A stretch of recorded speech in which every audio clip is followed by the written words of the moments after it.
Basically, we're running a 24-track machine. We have to plug in all 24 tracks, which means actually 48 cables.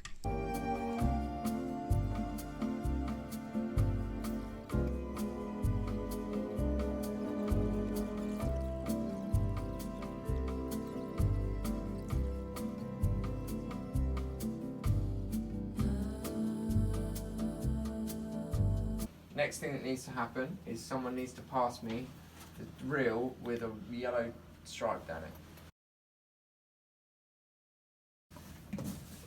And if someone else... Oh yeah.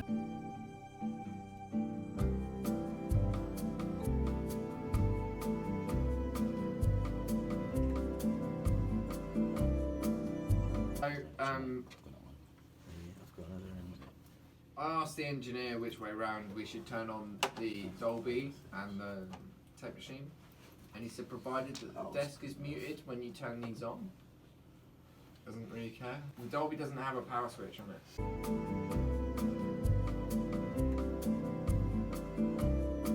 That's these buttons in, all buttons in. These ones here, these hard bar glasses.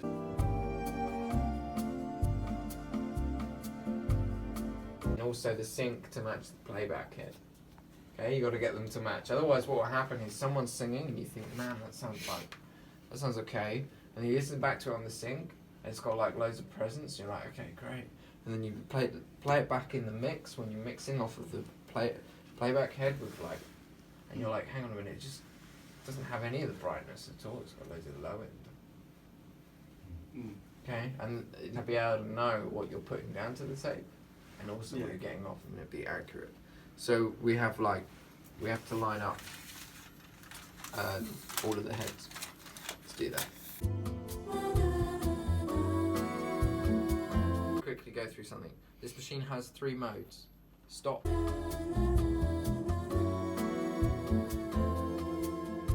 unload, and edit.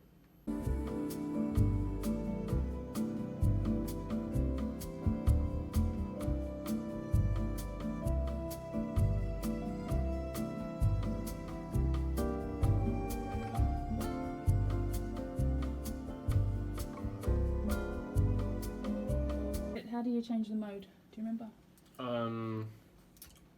Press stop makes it loaded, I believe. Good. So now it's loaded, the brakes are on. We don't want to twist these for the life of the machine, and you can go wherever you like. What we're looking for is there. And you push stop and it loads it again. And then to unload, because you can't edit in edit, you can find things in edit mode, but you still can't take the tape off and edit on the top. So you push stop, and you push unload. Push the 2 tape reels together to get yourself some slack. You lift it, and you sit it in the top, like that. The last thing we need to do before we do the lineup of the machine is plug in a speaker. You just got to remember to unplug this when you do it. This is really important. This tells you the status of the machine, other than whether it's in record or playback or whatever. This shows you error messages, where you are in the menus, and basically if you look at the manual, it's a big flowchart menu.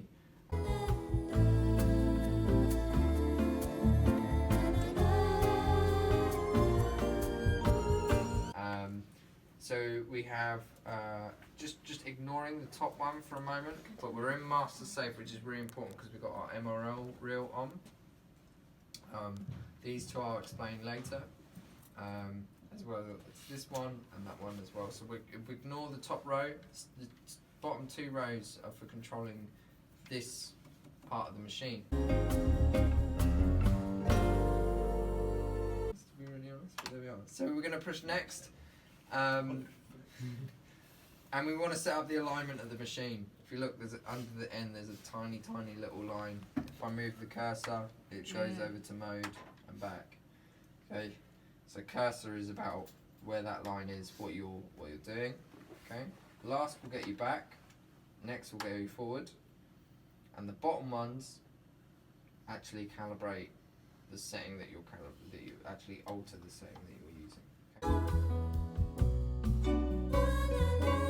Okay. Can't run the machine without the remote.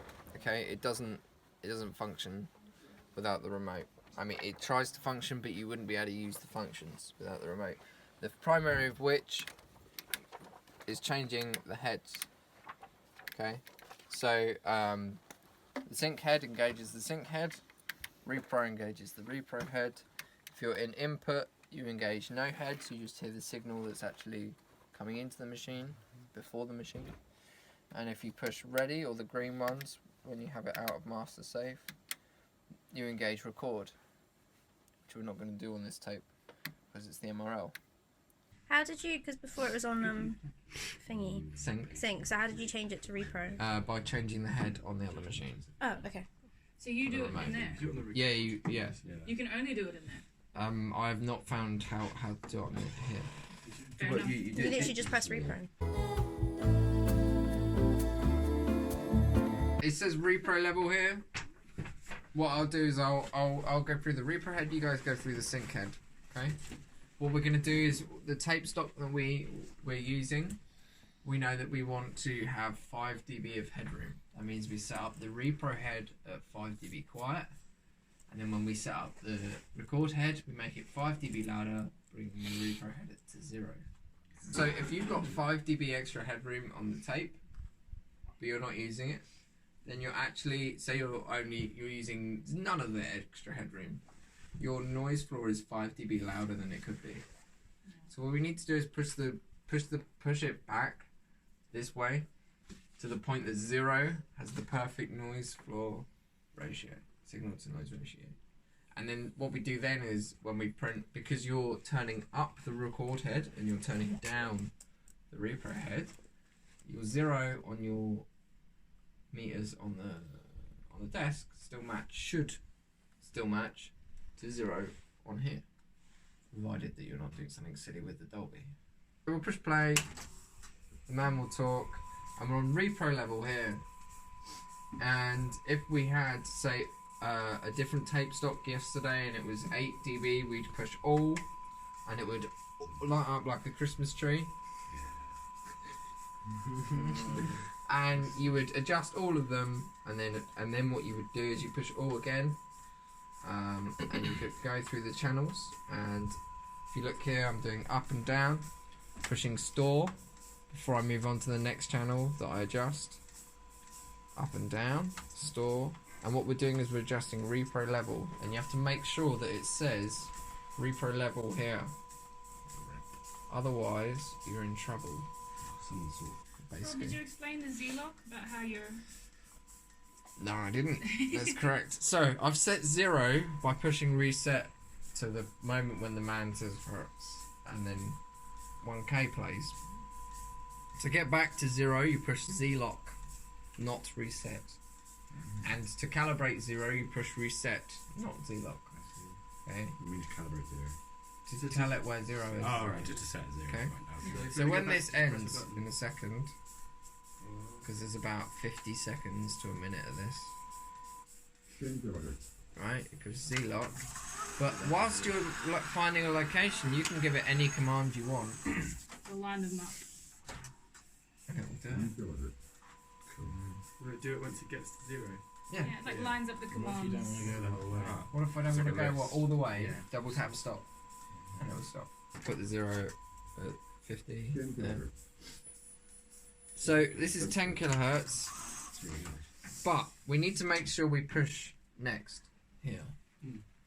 Otherwise, think of this next button is which hole the tweaker is in.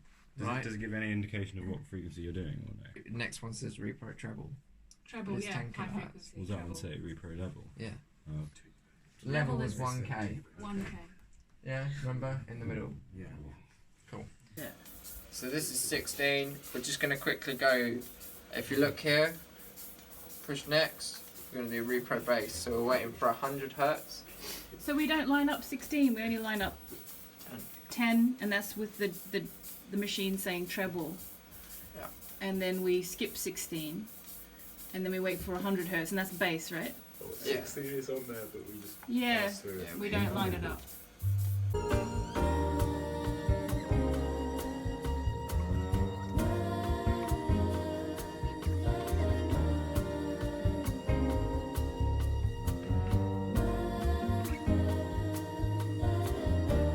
We have something called library wind on this machine, where we hold shift and we push forward wind. So like sort of half speed rewind.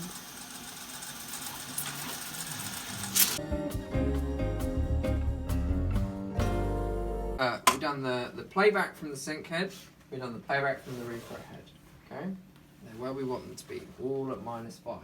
Now we've got to sort out the record head. Need to go and stick it into record, Mike, let's do that. Oh my right? goodness. Yeah. And actually everyone needs to come this way, because not only do we need to stick it into record, Take we the need to set master up safe on. tones, Yes. and we need to set up our channel patching to do this. Disengage it. Unsafe it. To unsafe it, correct. Then push ready, All of them? yeah, Bosh. and push repro.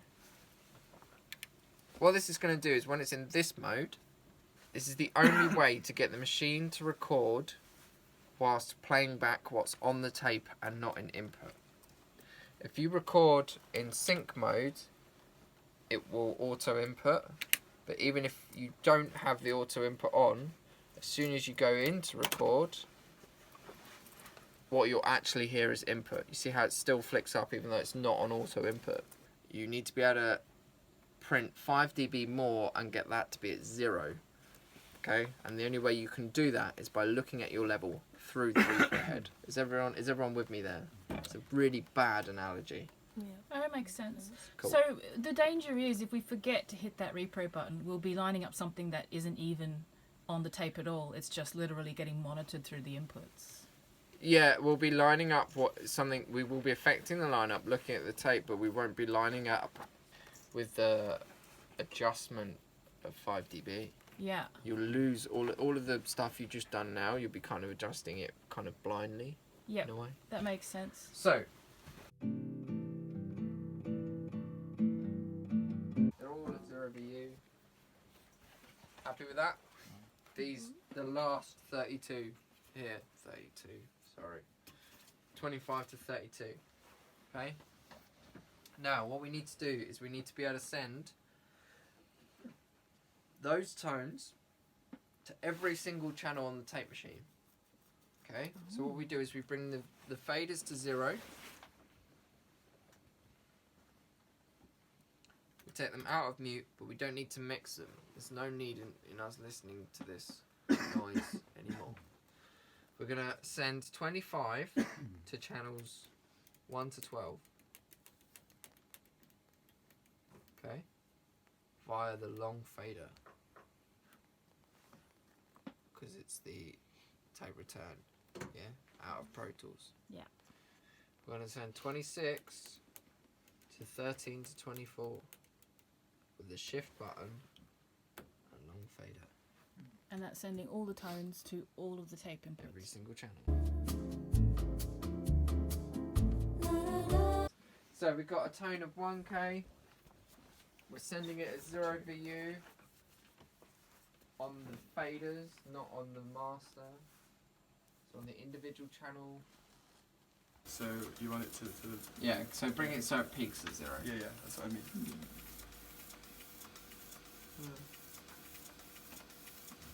Store.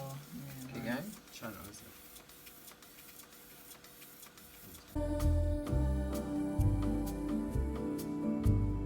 Right, so let's go and give it 10K.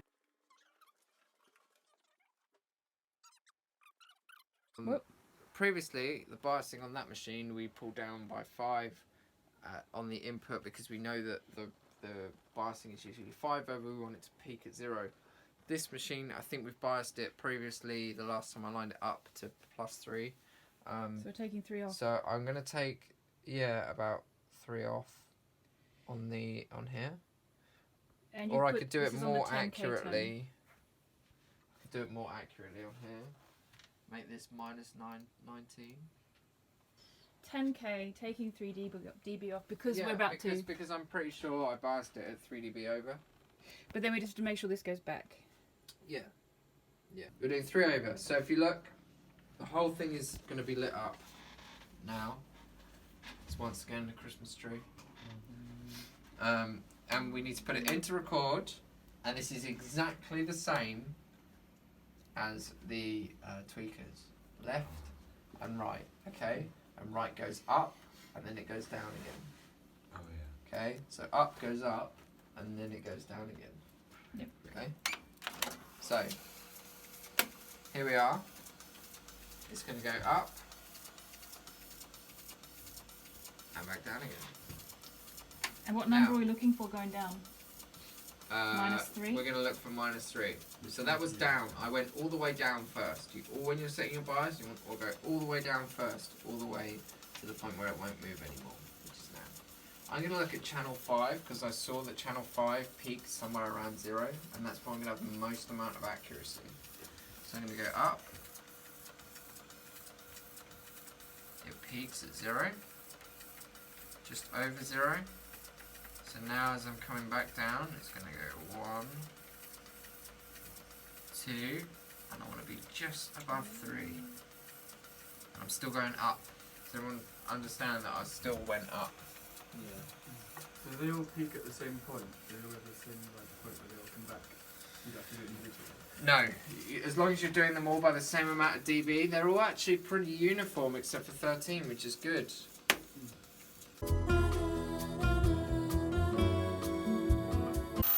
Because we don't have a record bass lineup. Just don't. Do we need to go get the tone onto the... First, you need a 100 Hz tone. Yeah, Wilson? Second, we're going to record a minute of it onto the tape without performing any adjustment. And you're going to go play it back. And then you need to play it back because you can't adjust the sync head one whilst it's recording. Why Because is it will play it at input. It won't play it back. You won't. It will have the meters in input, and the meters won't move Got you. because when you're in sync head and you're recording, it puts you in input. Right. So then do you just... It's all about metering this exercise. Everything is about metering. So now what we do is we record 100 Hz. For a minute, right? I would say a minute, because then when you can do, you've got enough time to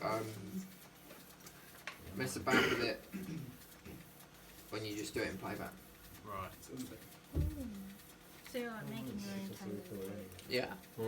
And then what we do, when we've done this and we've tested the sound of the tape, we know that it sounds good. What you should do is print tones on the front, slice a bit of leader in, which we can do today. We'll do that today, yeah. Cool. So we have 100 Hz. So now what you can do is just push play. That's the name of an album. But you just push play, right? And tweak all your bass. Ready? Yes. There you go. Cool. Has to be 0. This Yeah, it is, has to even be though 0. this is repro. So push all. Yeah. Push all. Yeah. And just bring them all down a bit. Usually this is what happens. Usually what happens is you have to attenuate your Everything. low end. What are you here to do? Oh, sync head. Flicking it into sync head. Oh, wow. This is the last step, yeah? Yep, sync bass. So, there we go. So we're going to put it back to 0. And record the tones. We're going to test first with some reference material. Okay. That's all right. Mhm. Cool. So, what we've done is we've patched the outputs of the CD player into 25 and 26, which are sending from 1 to 12 and 4. So that'd be like left on half the thing. Correct. I see. If I could send them side by Yeah, side, yeah, I would, yeah. but I can't. Someone put the tape machine in record. So record. There you go. Cool. And wait a second. Yeah. And push play on here. Cool. So coming out of the CD player, we have this.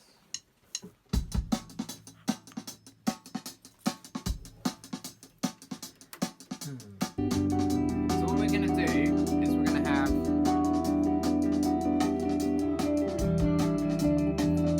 these as left and right, 12 and 14.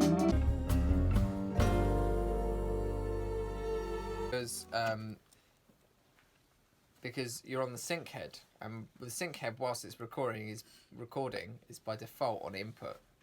So you're hearing the exact same thing. So I was hearing the exact same thing. So what are you going to do? Record 2 minutes of it. Push stop on there, on both of them. Push pause on the top one.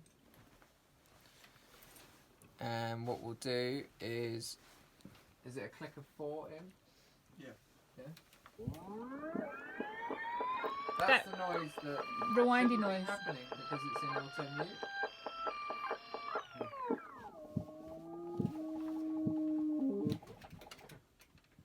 There you go. I don't. Who knows?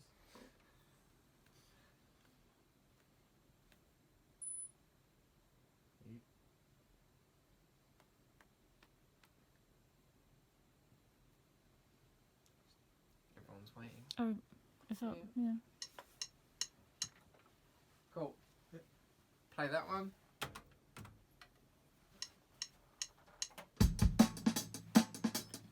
So now, when you switch between mix, Really good. anyway, you switch between mix and external one.